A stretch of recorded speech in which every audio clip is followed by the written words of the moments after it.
আসসালামু আলাইকুম প্রিয় ভিউয়ার্স, একটি গুরুত্বপূর্ণ তথ্য নিয়ে হাজির হয়েছি। তথ্যটি পাঠ করছে দৈনিক শিক্ষা .com থেকে। নতুন শিক্ষাক্রম 2027 খ্রিস্টাব্দ থেকে চালুর পরিকল্পনা। বছরের বই পরিমার্জনের কাজ শুরু করেছে জাতীয় শিক্ষাক্রম ও পাঠ্যপুস্তক বোর্ড। সেই সঙ্গে নতুন শিক্ষাক্রমের প্রস্তুতি নেওয়া হচ্ছে। শিক্ষার্থীদের মানসম্মত শিক্ষাদানের লক্ষ্যে 2027 খ্রিস্টাব্দ থেকে নতুন শিক্ষাক্রম চালুর পরিকল্পনা করছে সরকার। এরই মধ্যে কাজ শুরু করছে জাতীয় শিক্ষাক্রম ও পাঠ্যপুস্তক বোর্ড (এনটিসিবি). শিক্ষা গবেষকরা বলছেন, সংশ্লিষ্ট সকলের মতামত নিয়ে এই শিক্ষাক্রম প্রণয়ন করতে হবে। 2023 খ্রিস্টাব্দ থেকে ধাপে ধাপে বাস্তবায়ন হতে থাকে নতুন শিক্ষাক্রম। শুরু থেকেই কড়া সমালোচনার মুখে পড়ে তা।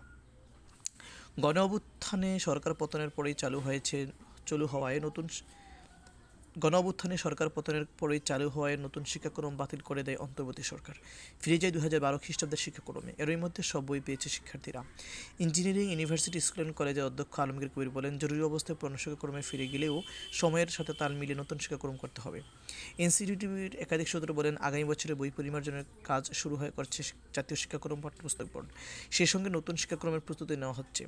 উন্নত এবং বাস্তবায়নযোগ্য শিক্ষাক্রমের কাজ চলছে, যা 2027 খ্রিস্টাব্দ থেকে ধাপে ধাপে চালু হবে। ঢাকা বিশ্ববিদ্যালয়ের শিক্ষা গবেষণা ইনস্টিটিউটের অধ্যাপক নুরে আলম সিদ্দিকী বলেন, ধারাবাহিকভাবে শিক্ষাক্রমের পরিবর্তন আনতে হবে। এই প্রক্রিয়ায় যুক্ত করতে হবে বিশেষজ্ঞ, শিক্ষক, অভিভাবক, প্রতিনিধিদের।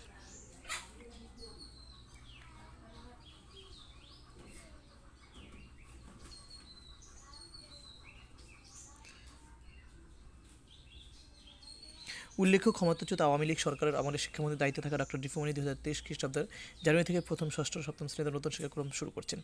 তার ধারাবাহিক 2024 খ্রিস্টাব্দের শুরুতে দ্বিতীয়, তৃতীয়, অষ্টম, নবম শ্রেণীতে শুরু কথা ছিল। পরে এই নিয়ে ব্যাপক বিতর্ক শুরু হলে 2024 খ্রিস্টাব্দের 10 আগস্ট নতুন শিক্ষাক্রম স্থগিতের কার্যক্রম শুরু হয়।